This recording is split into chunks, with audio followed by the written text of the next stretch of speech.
सो है गाइस, आज की इस वीडियो में हम इम्पॉर्टेंट एमसीक्यूज़ को देखेंगे। ये जो एमसीक्यूज़ हैं ये बहुत ही इम्पॉर्टेंट हैं हर एक एग्ज़ाम के लिए। नाउ बढ़ते हैं आगे, लेकिन आगे बढ़ने से पहले आपसे रिक्वेस्ट है, प्लीज़ वीडियो को लाइक करना और चैनल को सब्सक्राइब करना।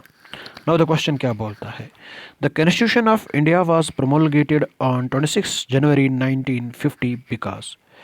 जो कॉन्स्टिट्यूशन है इंडिया का उसको नाफिज किया गया था 24 जनवरी 1950 में, लेकिन क्यों? हमने इस डेट को क्यों चुना? Option A, this was being celebrated as independence day since 1929। क्या इस दिन को हम as a independence day celebrate करते हैं 1929 से?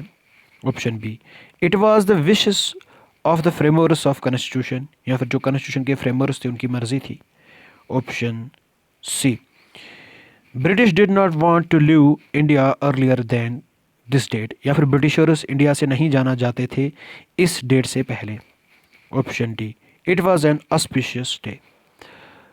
तो इसका जो सही आंसर है वो ऑप्शन ए है, यानी कि ये जो डेट थी जनवरी 26, इस डे को हम as a independence day celebrate करते हैं 1929 से।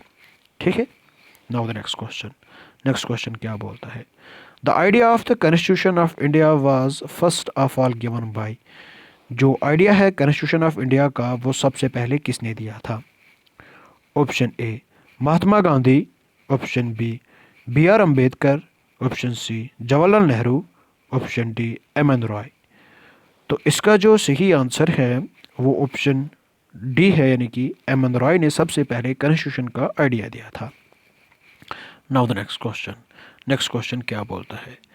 The members of the constituent assembly wire. जो मेंबर्स थे कॉन्स्टिट्यूएंट असेंबली के, उनको कैसे इलेक्ट किया था? Elected by provincial assemblies, elected directly by people, nominated by the government, only representatives of the princely states, या फिर प्रिंसली स्टेट्स के ही रिप्रेजेंटेटिव्स थे। इसका जो सही आंसर है वो ऑप्शन ए है, यानी कि इनको इलेक्ट किया था किन्होंने? प्रोविंशियल असेंबलीज ने। ठीक है। Now the next question. Next question क्या बोलता है। Which of the following statement regarding the constituent assembly are true? कौन सा स्टेटमेंट कॉन्स्टिट्यूएंट असेंबली के रिगार्डिंग ट्रू है? It was not based on the adult franchise, it results from direct election, it was a multi party body, it worked through several committees. तो इसका जो सही answer है वो क्या हो सकता है? 1 and 2, 2 and 3, 3 and 4, 1, 2, 3 and 4।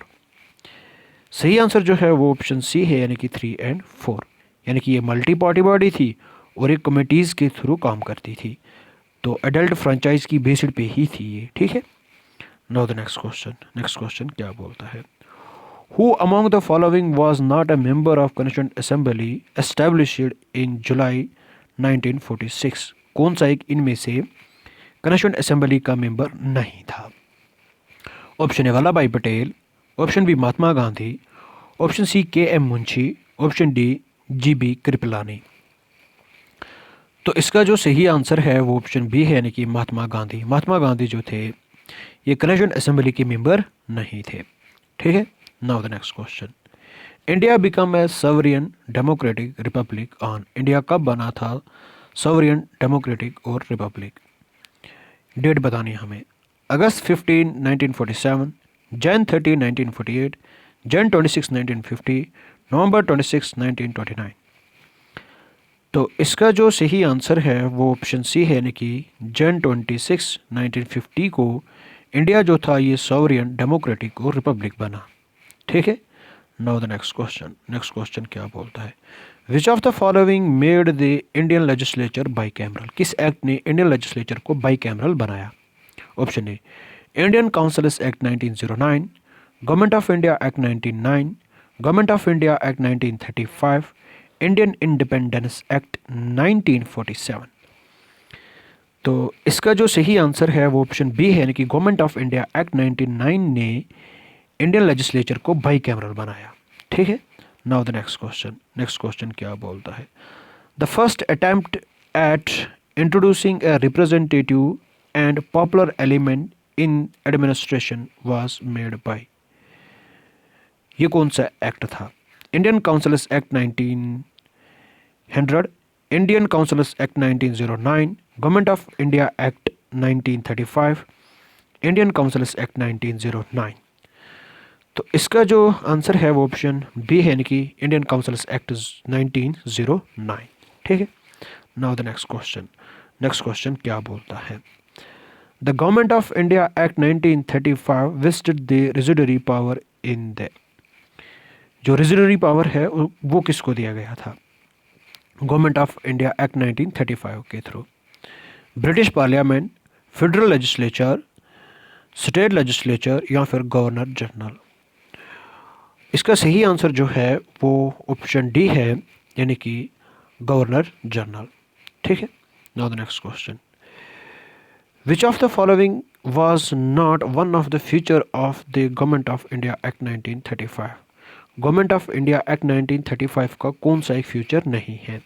Option A provincial autonomy, option B diarchy of centre, bicameral legislature, option D all India federation. तो इसका जो सही आंसर है वो ऑप्शन सी है, यानी कि बाई कैमरल लेजिस्लेचर। ठीक है। Now the next question. Next question क्या बोलता है? Which one of the following aimed at providing federal structure for India? Federal structure किस एक एक्ट ने दिया था?